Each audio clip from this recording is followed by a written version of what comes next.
Hello, this is Matt on the Moon Lambo channel, and this is an interesting headline from dailyhodl.com. UK Challenger Bank launching Bitcoin, Ethereum, XRP, Litecoin, and Bitcoin Cash payments platform.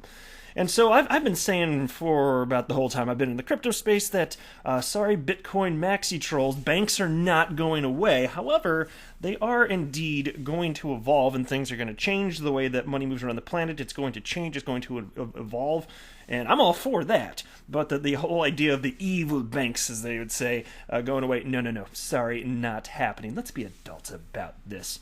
So I'm going to share this story with you. Also, you're going to want to hear this one as well. That's from Daily Hodl. And this one's titled, Microsoft Issues Alert to Crypto Investors After Discovering New Malware Targeting Windows Users. And so it's an interesting story regardless, but this could affect anyone listening to this that holds crypto and is using Windows. So just thought I'd share it with you. Now, before we go any further, if you would please, ladies and gentlemen, boys and girls, please ever so delicately tap that like button. But don't smash it. Only dorks smash the like button, and you're a super cool person. Now, since I just gave you a nice compliment, go ahead and return the favor by subscribing to the Moon Lambo channel, which is the best channel on all of the YouTubes. They're supporting science behind that. It's not opinion, it's fact. All right, so let's jump into this piece. There's a bunch of outlets that cover this. I like the Cointelegraph one a little bit more. It's on the same topic here. But anyway, and I should mention this too, because they wrote UK Challenger Bank in the headline. I was like, what the hell is a Challenger Bank? I hadn't heard of it. I'm not going to... So I Googled it. I was like, I just typed in, what is a Challenger Bank? I'm not going to pretend like I know something if I don't. You're going to... You know, when you got Moon Lambo, you know Moon Lambo's shooting straight with you, and I'm not going to pretend to know everything. So here's the description. Challenger banks are small, recently created retail banks in the United Kingdom that compete directly with the longer established banks in the country, sometimes by specializing in areas underserved by the, quote, Big Four banks. So there you go, smaller digital startup banks, right? So anyway, United Kingdom fintech Ziglu announced the launch of its peer-to-peer, or P2P for short, of course, payment service for both fiat and cryptocurrency on September 7th. This follows hot on the heels of receiving both the UK Financial Conduct Authority's electronic money institution license and the Fifth Money Laundering Directive license last week, which is 5MLD for short. Now, as far as the FCA, you may recall, that's the Financial Conduct Authority, you may recall them being in the news fairly recently, because they have indeed announced that they view XRP as a utility coin rather than a security of Ripple or any. Well, that's the thing. Like, if XRP were a security, and it is not, a security of what would it be? Ripple, or would it be Coinbase? Because Coinbase has a bunch of XRP, and like it just wouldn't make any damn sense. And especially since Ripple nor anybody else has any sort of special permissions over the ledger, it's kind of just bogus right there. But anyway, that's one of the entities right there that was already certainly pro XRP in the sense that they're like, yeah, it's just a utility coin, it's fine, right? Can we get clarity like that in the United States, please? That would be super duper here. Anyway, Ziggy launched in June with a vision to offer simple and secure access to any currency. The platform is undergoing continuous development, and many more features are scheduled for the future. And so I want to see continued developments like this among banks. I want to see it more so from legacy banks, but they'll get there, but I guess they're going to be coming a little bit later to the party. I guess that's not going to be too surprising. Anybody listening to this, that would be my guess anyway. But look, as demand for this type of interoperability and it increases, what do you think is ultimately going to happen? And of course, for XRP being a part of this, you know what it's going to do. It's going to affect supply and demand, and you know what that would ultimately mean long term for price, right? And to be clear, like I don't have a financial background. I'm not offering financial advice of any kind, so like don't buy or sell because of me. But I'm happy to share my everyday Joe Schmo opinion, which is that if you're making it easier to purchase XRP, then people will be more likely to purchase XRP. And as more time passes, what do you think that's going to do in terms of supply and demand?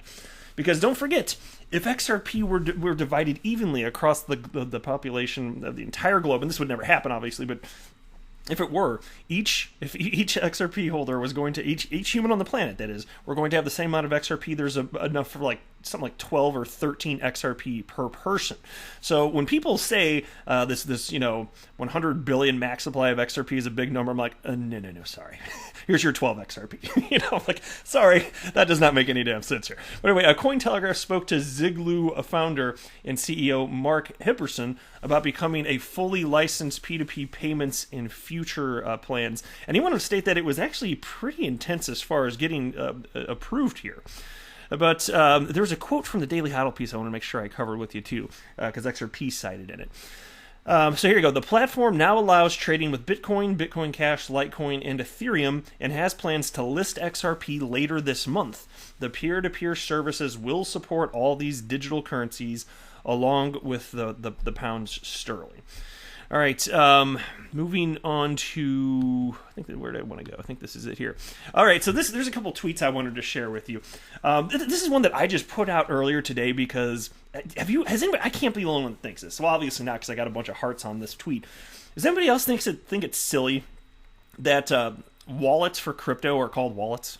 So here's what I tweeted. I wrote, hardware wallets for crypto should be called keys, not wallets. Well, because think about it.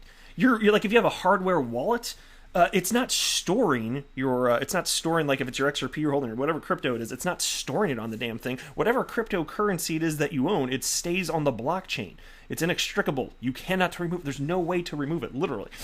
And so it's always made more sense to me to just call it what it is. You're storing your keys, right? So that'll give you access to the wallet, which is on the blockchain. Right, and so there's this funny response from Crypto Moose wrote in response to my tweet there. So I want to share it with you. You should have heard me trying to explain what a hardware wallet was to my mom. So it's called a wallet, but I don't store currency in it, so it's not actually wallet, it's a key. Yes, that's correct. A key to what? Your wallet. OFFS for F word's sake. So I got a kick out of that. And then another gentleman here named Adam responded, my mom still calls Binance Bitcom. I got a kick out of that.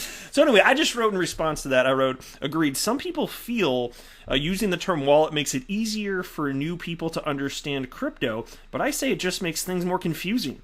Instead, if wallets were called keys, how hard is it to explain this is the key to your wallet on the blockchain? Simple. Exactly. And I really do believe that. Like, all this talk about a wallet, but wait, but it doesn't have my cryptocurrency in it. I always thought the whole thing was silly. All right, and then here's a tweet from Crypto Bulldog. He wrote, I love XRP and am highly invested in it. One thing has always bothered me though. If there's a finite amount, 100 billion XRP, and a few drops are burnt every transaction, won't we get to zero eventually? Especially if it does become the standard asset for most, if not all, transactions worldwide.